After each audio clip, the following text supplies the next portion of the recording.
লাইফে সবকিছু করার জন্য একজন পার্টনার দরকার হয়। Hello everyone, this is Fatema, welcome Fatema blogs.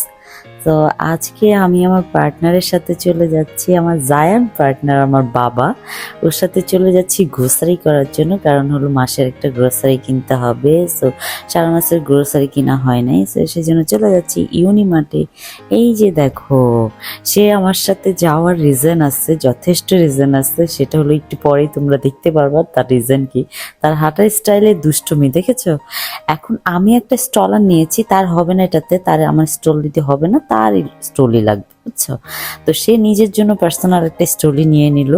সে অনেক ট্রাই করে পারছিল না, পরে একটা আঙ্কেল তাকে স্টলি দিল, সে স্টলি নিয়ে সে হাঁটছে। সো তারটা হলো রেড কালার স্টলি, আমারটা হলো সিলভার কালার। তো এই যে দেখো তার, বুঝছো কেন সে আলাদা স্টলি নিয়েছে, দেখছো। এই যে দেখো, সে হলো কিন্ডার জয় নেওয়া স্টার্ট করে দিল। তারপর তার মনে হলো এই চিপস নিবে, সে এই যে চিপস নিচ্ছে, সবচেয়ে বড় চিপসটা খুঁজে সে নিল। তারপর হলো তার মনে হলো এটাও নিবে, আরেকটা চিপসও নিল।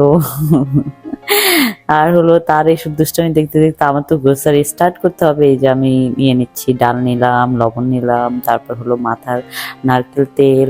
তারপর হলো তার মনে হচ্ছে এখানে বোরিং কেন মাম্মা, চল অন্য জায়গায় যাই। মানে তার খেলনার জিনিস খুঁজে পাচ্ছে না, সেই জন্য। তা আমি এই যে আমার ঘি, বাসায় ঘি দরকার ছিল, ঘি নিলাম।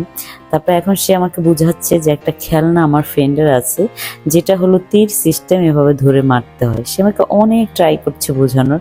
তারপর আমি বলছি ঠিক আছে চলো, আগেও পাইলে নিও। তারপর আমি মশলার সেকশনে চলে আসলাম, এখানে যে সব আইটেমের মশলাগুলো নিয়ে নিচ্ছি। Thank you so much for watching my video. দেখা হবে গ্রোসারির নেক্সট ব্লগে। Bye by.